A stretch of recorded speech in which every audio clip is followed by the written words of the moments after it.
কিন্তু আমার কাছে কষ্ট লাগে আওয়ামী সরকারের সময় এই ধরনের বিএসএফের এমডি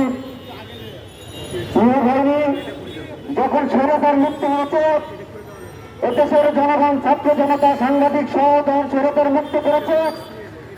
5ই আগস্টের পরে স্বৈরাচারকে হার মানিয়ে বাংলাদেশ সংবাদ সংস্থা বাসের এমডিকে পদায়ন করেছেন।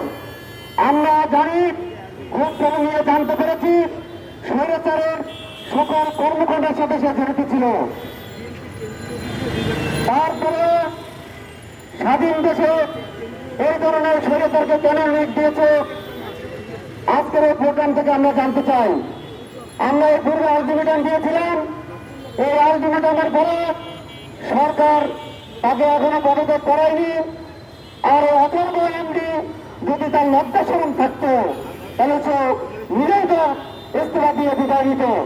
সম্মানিত উপস্থিতি, যদি সে বিদায় নিত তা আমরা রাজপথে থাকতাম না। যেহেতু সে বিদায় নিয়ে নেই, তার বিদায় ঘন্টা বাজা পর্যন্ত রাজপথে দুর্বল আন্দোলনের মধ্যে দিয়ে তাকে প্রয়োজনের টানে হিসেবে বাসক থেকে বের করে দিয়ে তাকে পদত্যাগ নিশ্চিত করবে।